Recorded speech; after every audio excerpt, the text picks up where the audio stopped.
Thank you. Thanks. Well, today actually is a very special day. This is an awesome event, well organized as well. But today is actually the slowest day of innovation for the rest of your life. So mark this day in your agenda because it's a special day. I want to share my view on Workspace 2020, 2025. And when I try to explain what's happening in the industry to my family, my wife, I have 3 kids, an 11-year-old, a 15-year-old, and a 17-year-old. It's always interesting to see how they respond on that. And I want to show a small video, or actually a snippet of a video, like almost 2 minutes, to explain a little bit what is happening in our space, in the workspace industry.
So when you read the news, watch television, a lot of things presented in this like futuristic video actually are happening today.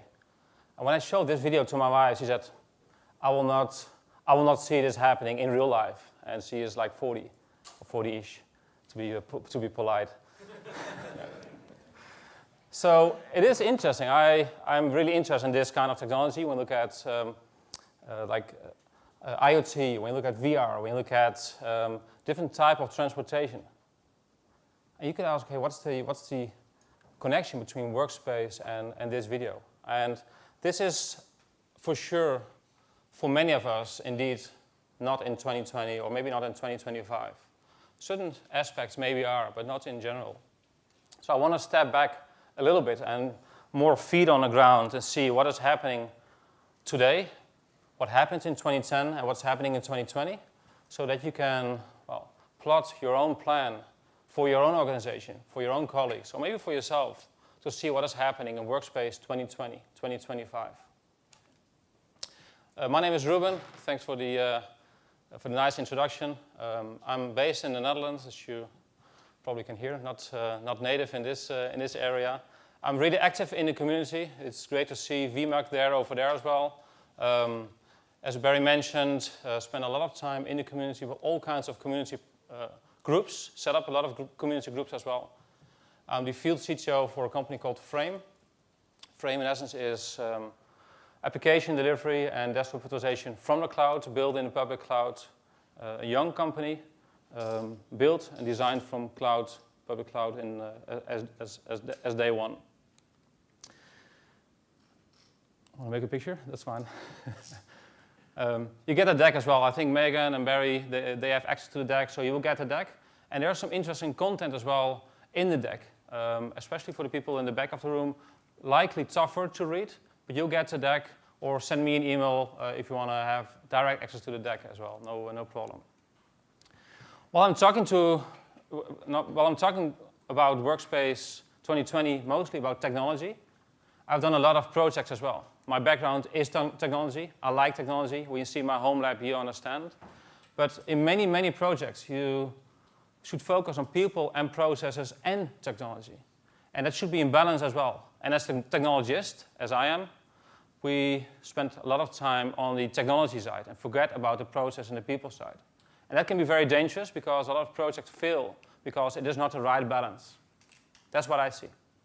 But for now, for the next 30 minutes, I will focus on more the technology side.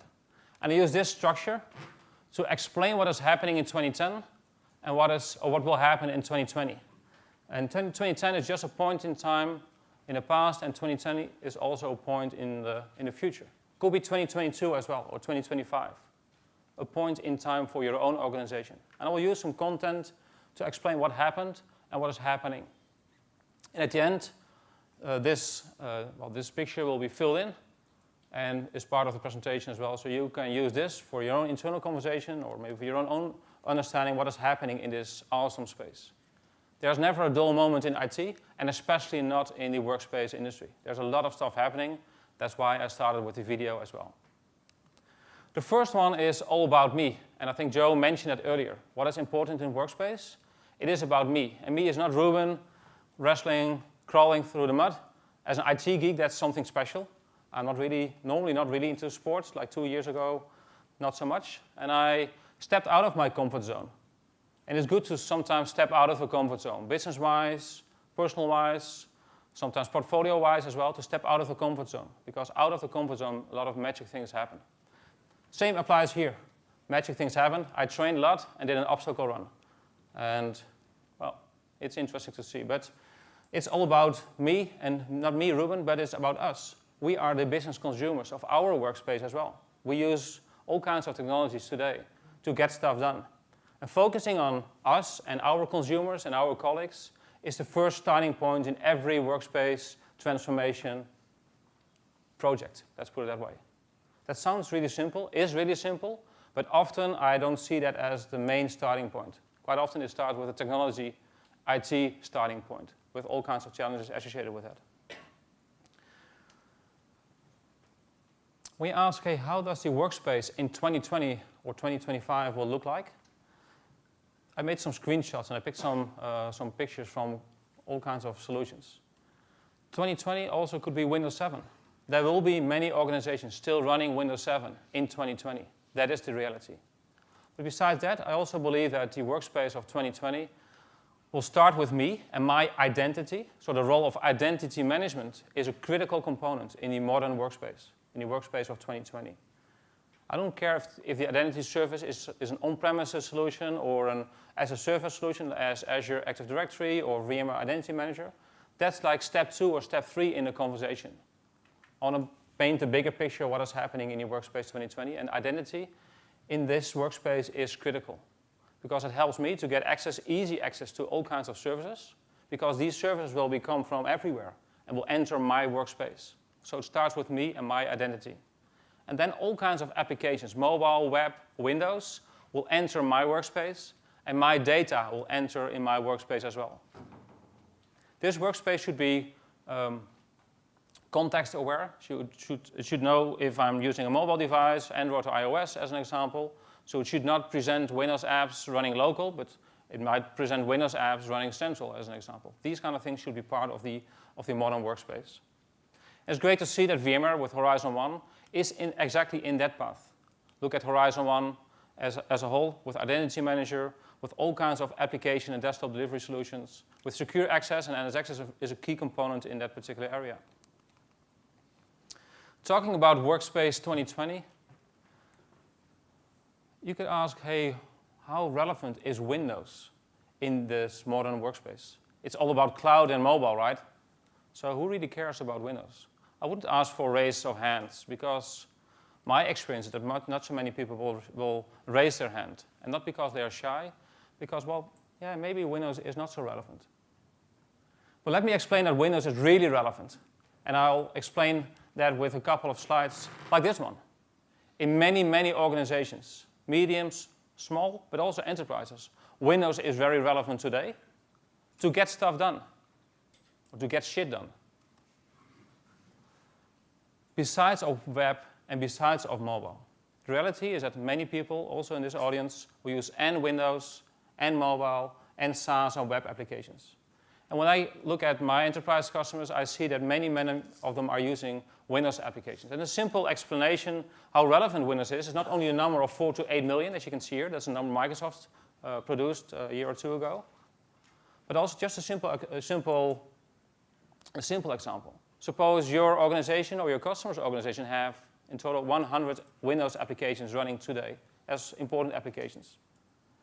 And you migrate every month one Windows application to something else. Could be SaaS, software as a service, could be web, could be mobile, I don't care what it is. How long does it take before these 100 applications will be migrated to something else, not Windows? 8 years? If you're lucky, and I don't see this happening that fast. And that's the simple conclusion that Windows, for many, even in a startup company like Frame is, we also use Windows besides of other applications. So Windows is relevant in 2020 and 2025. I really hope that we don't get in this realm, right? Although you never know these days, but that's a different conversation though. But Windows apps are relevant for many of them. And that's what Sean Bass, a very good community friend of mine, of ours actually, is also stated a couple of years ago. So Windows is relevant. So Windows 10 is also very relevant. And Windows 10 is relevant for many people. And if I ask a question in a survey, and one of the industry surveys is called VDI Like a Pro, you can download all these survey results as well. And one of the questions is, what kind of OS are you using for your desktops? And you see that Windows 10 is is increasing heavily. The amount of people, the amount of organizations using Windows 10 as core platform or evaluating Windows 10 or starting with Windows 10 is what I see in the field and also from a survey perspective is ramping up. And that's a good thing. And Windows 7 is declining, but still the majority of users are using Windows 7. And 8 and XP, not so much, really low numbers here. And Windows Server is also increasing because software as a service in the context of Windows apps, so delivering Windows apps as remote applications or desktop as a service type offerings, are quite often run on Windows Server. Historically, because Microsoft Service Provider license agreement didn't work well in the service provider world from a client perspective. So therefore, a lot of service providers used and are using Windows Server as client OS to deliver Windows end-user applications. Feedback I get a lot is this one. We can't keep up with Windows 10 deployments fast enough. Many customers is what I see in the field. Because of the update cycle, they have challenges to keep up with that. From an app perspective, from a user profile perspective, from just a testing perspective. Version. Sorry? Version. Yeah? You go 17.09 is going to go now. Exactly. And 6 months later, new version, need to do testing as well. And many organizations are not, the people or the processes or the technology are not designed for this fast of adoption. Maybe you're still using the same old technology as PC lifecycle management. Maybe you don't have optimized your processes. These kind of things fit really well in this space as well. There's an awesome book, side note, an awesome book called The Phoenix Project. If you search for The Phoenix Project, it's really a great book to read. It's like a novel, but really applies to this particular to this topic and many other topics as well, called The Phoenix Project. Normally when I'm on summer holiday, which is just once a year, I read like 2, 3, 4 books. And this is one of the books I read last year. It's really an awesome book, Phoenix Project. So how to attack these challenges, I already explained it. So people, process, and technology make sure that they are aligned with a new reality. Faster updates is the new reality. And you see that on Windows 10 as well. GPUs in virtual workspace are important. And also in the modern virtual workspace. A lot of people think, well, graphical processor units is really for the high-end applications. Check, correct. But a lot of normal applications we use on a daily basis, are also benefiting from having GPUs in the workspace. In the physical workspace, we already have GPUs. Your Ultrabook will have flash and a GPU. And now we, as an industry, we redesign desktop virtualization or application remoting, sometimes without flash or without GPU. And we expect the same performance and the same user experience than that we have on a physical machine. That's not going to happen. So in a centralized environment, application remoting in on-premises or cloud space, GPU is a critical component for many applications. Or maybe a slice of GPU, that's fine as well. I see virtual client computing. So you could say Citrix and VMware, Microsoft Frame, application remoting, desktop virtualization, that's called virtual client computer, is an upstart. Why? Because more and more people are focused on the application instead of desktop delivery. More and more people are using bring your own devices, Windows 10s or Chromebooks, these type of devices. And that's one of the reasons why this type of platform is really helpful to deliver applications to these type of devices. Barry tweeted yesterday this picture. He didn't know that I put it in, but so he didn't tweet it on purpose. But I really like this. I like his message. The lines are blurring between devices, mobile, desktop, and apps. And that's actually like in one tweet, almost like Workspace 2020. There's much more depth and as well, but this is like a core component in that as well. And with Samsung S8 and DeX, it's an interesting and good example where you can use your mobile and switch with your mobile device. There's enough power in that mobile device and enough power in the data center or in the public cloud to get your stuff done. And that's what you witnessed, right? So I mentioned this diagram will be filled. I picked a couple of topics. And I'm happy with 30 minutes, so no doubt about that, but I just have 30 minutes. I can speak for 2.5 hours about all these topics and much more detailed as well, but that's not the goal. My goal is to have a broader picture, to paint a broader picture around Workspace 2020. Let's spend a little bit on time on security, and it's great to see actually all presentations in the morning covered or touched security or are really focused on security. And when I was in the audience, I changed my slide a little bit. Not a message, but I removed a couple of slides just to speed up a little bit. So when I talk about security and access, I can really simplify it in this simple slide. Because this is for many organizations Duality. Because many organizations, if they're lucky, have a lot of colleagues inside, right? And there will always be someone who clicks on everything. And that's the weakest link.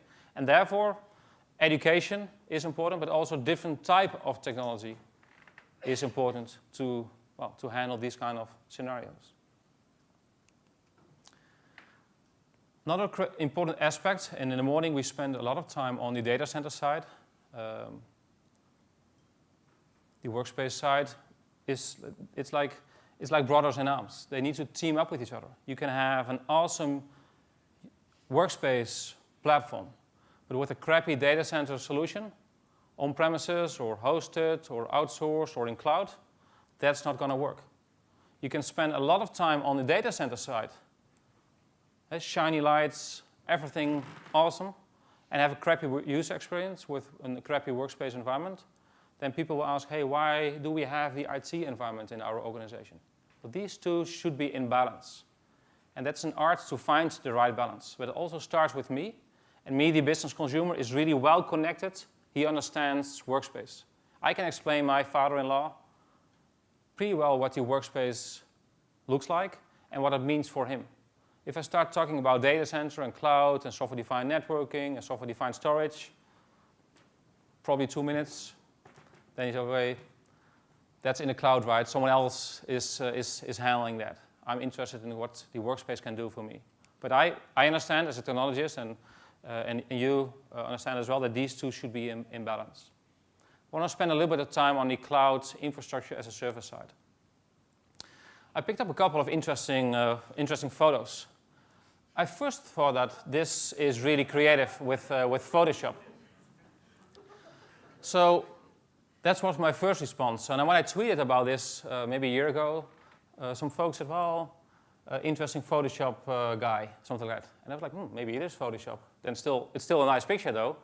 Then I added this photo into Google search, and I actually found the building in Japan.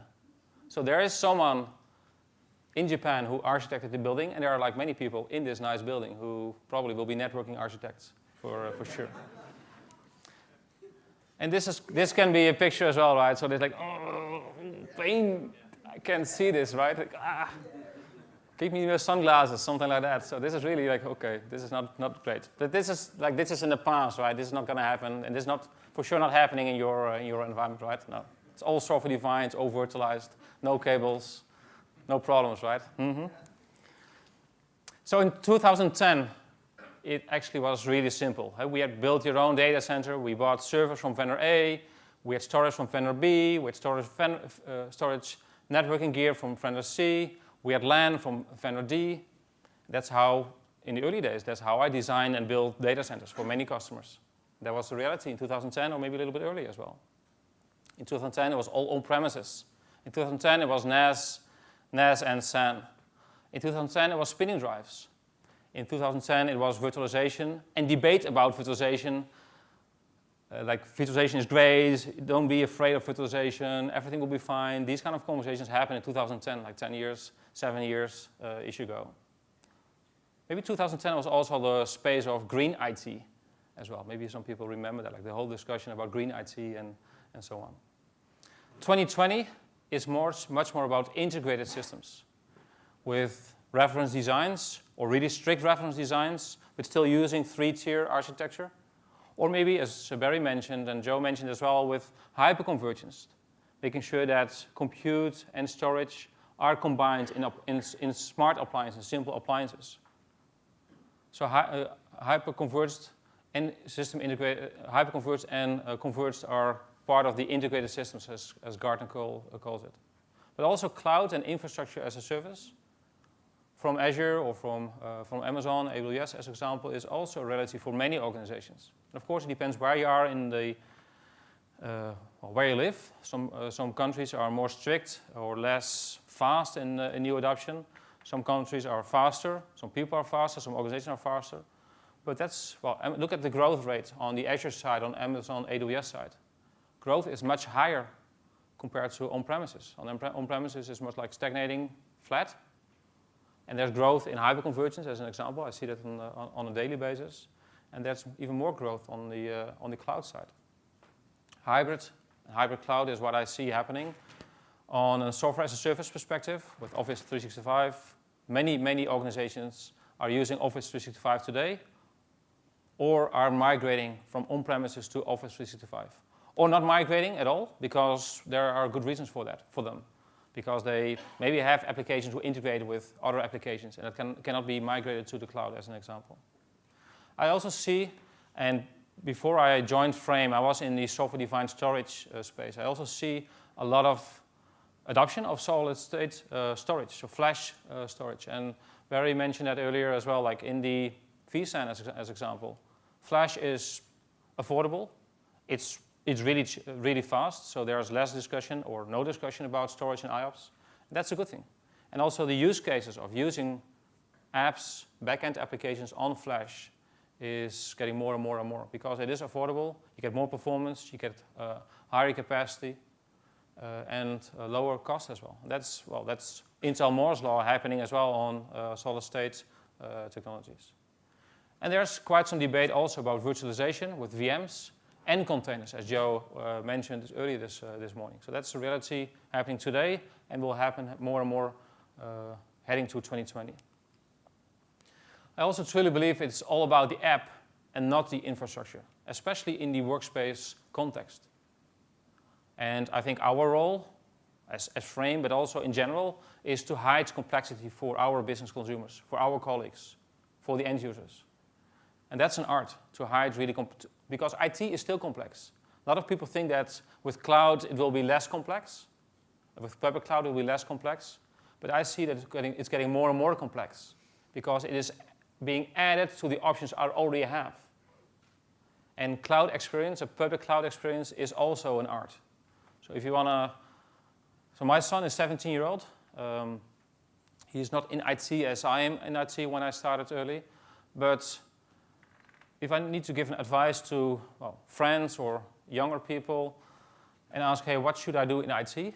I truly believe that security is a very important topic. The role around artificial intelligence and machine learning and the craftsmanship around that is very important. And also around cloud and understanding cloud, not from a pure tech perspective, but also like, hey, what is happening? What are the business models? These kind of things, and how can I adapt that and use it in our scenarios? Is what I see as a very secure and important, and also a very fun job to be in. So as you mentioned, like the ethical hacker as a side project is a very interesting one. I like it as well. It's one of my things on my list as well. So it's interesting to see like-minded people over there. Good. So this is like in a nutshell what I see happening in 2020 and what was happened in 2010. And for sure, because I was sitting in the back of the room, you cannot see this because, well, that's not going to happen. This slide deck will be distributed via Megan. If you want to have a copy, send me an email as well, ruben@fra.me. So ruben@fra.me, you can have a copy as well. It is editable, you can edit it as well, so you can change it. And also see what my view is on collaboration or management. I didn't touch on that one. Or on monitoring, I didn't touch on that one. I just picked a couple of topics. To conclude, I think the world is getting in a better place. And as you can see, progress is coming faster than ever. That's why I started earlier with also this video. And we should all be optimistic about what's to come. That's what Bill Gates said. And he's really a great visionary. And he made this quote in the book from Satya Nadella, just released a couple of weeks ago. And I think he's right. Of course, there are challenges, and there's always like a pros and cons when you look at artificial intelligence or machine learning. There's always like a negative side. Like fire is both awesome and convenient and also dangerous, right? So that's with technology as well. It can be dangerous and can be really great and helpful for us, for our colleagues, and well, for our industry in general. With that, big thanks and have a great day. Thank you.